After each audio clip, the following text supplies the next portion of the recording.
Have you ever felt like you're in the middle of a storm with waves of chaos crashing over you?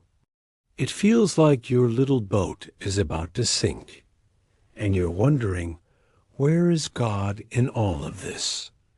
The disciples of Jesus knew that feeling all too well. Welcome back to our journey through the Bible. After a long, exhausting day of teaching and healing, Jesus tells his friends, "Let's go over to the other side." They are all worn out, and as they set sail, Jesus curls up in the back of the boat and falls fast asleep.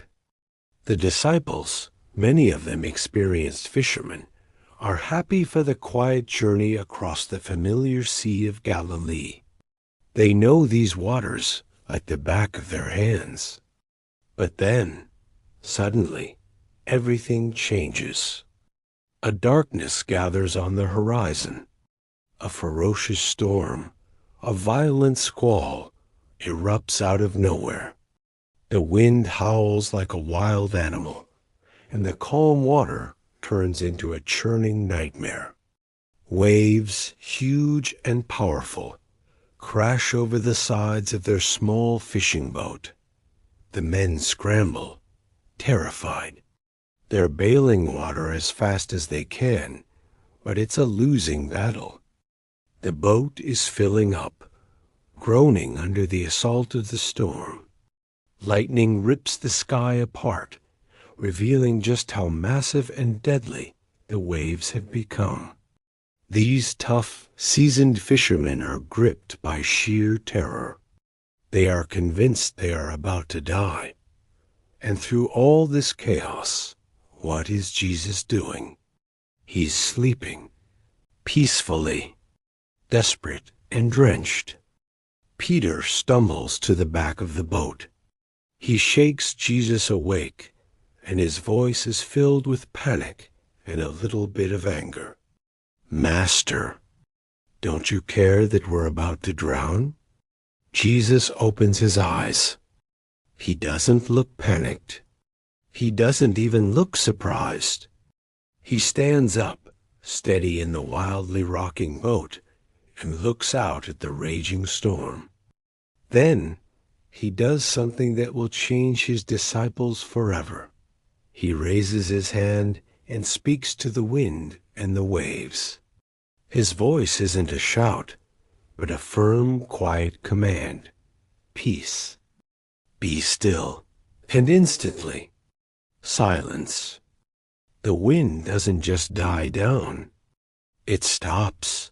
The towering waves don't just get smaller. They flatten into a glassy calm. The entire sea becomes as smooth as a mirror. The disciples are left standing there, soaked and shivering, in stunned silence. The only sound is their own ragged breathing. Jesus turns to them, his gaze gentle but piercing. "Why are you so fearful?" His words hit them harder than the storm. They had seen him perform miracles, but this was different. This was control over the very forces of nature. A new kind of fear, a reverent awe, fills them.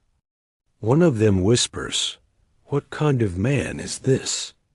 Even the wind and the sea obey him.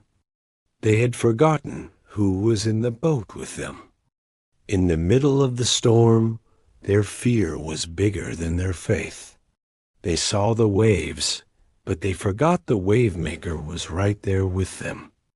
This story isn't just about a weather event that happened 2,000 years ago. It's about the storms in our own lives. The storms of anxiety, of loss, of uncertainty, of fear. We all have them. We all feel like our little boat is about to be swamped. And we often cry out, "God, don't you care that I'm perishing?" But this story reminds us of a powerful truth. Jesus is in the boat with us. He may seem quiet, he may even seem like he's sleeping, but he is there. and He has the power to speak peace into your chaos. His question to the disciples is His question to us today. Why are you so afraid?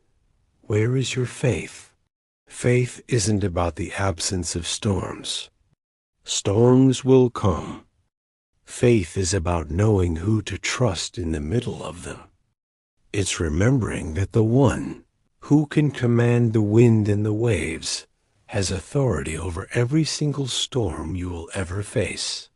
So the next time the winds howl and the waves rise in your life, remember who is in the boat with you. Trust Him. He is still the master of the wind and the sea, and He can still speak peace into your heart. Thanks for watching. If this story encouraged you, please like and subscribe for more content that can help build your faith. See you next time.